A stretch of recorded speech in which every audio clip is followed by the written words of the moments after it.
പുസ്തക പ്രകാശനം നടത്തി. അഭിലാഷ് തെക്കുംഭാഗത്തിൻ്റെ നീലക്കടലിൻ്റെ ആഴങ്ങളിൽ എന്ന കവിതാ സമാഹാരമാണ് പ്രകാശനം ചെയ്തത്. കരുനാഗപ്പള്ളി ലാലാജി ലൈബ്രറി ഹാളിലായിരുന്നു പുസ്തക പ്രകാശനം. അഭിലാഷ് തെക്കുംഭാഗത്തിന്റെ നീലക്കടലിന്റെ ആഴങ്ങൾ തേടി എന്ന കവിതാ സമാഹാരമാണ് പ്രകാശനം ചെയ്തത്.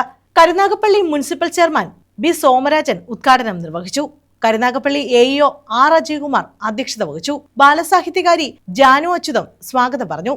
ഡോക്ടർ സുജിത്ത് വിജയൻപിള്ള MLA പുസ്തക പ്രകാശനം നിർവഹിച്ചു. ചരിത്രകാരൻ ഡോക്ടർ സുരേഷ് മാധവ് പുസ്തകം സ്വീകരിച്ചു. പ്രഭാഷകൻ PK അനിൽകുമാർ മുഖ്യപ്രഭാഷണം നടത്തി.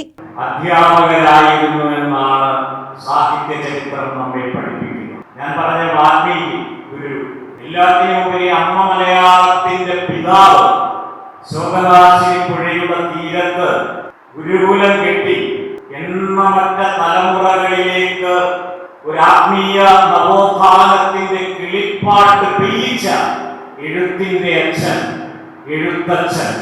ആ ശ്രേണി തൊട്ട് ഇങ്ങോട്ട് വന്നു കഴിഞ്ഞാൽ ഈ നൂറ്റാണ്ടിന്റെ മഹാകവി, കഴിഞ്ഞ നൂറ്റാണ്ടിന്റെയും മഹാകവി കുമാരൻ അക്ഷരങ്ങൾ അഭ്യസിപ്പിച്ച് ആശാനായതിനെ തുടർന്നാണ് കുമാരനാശാൻ.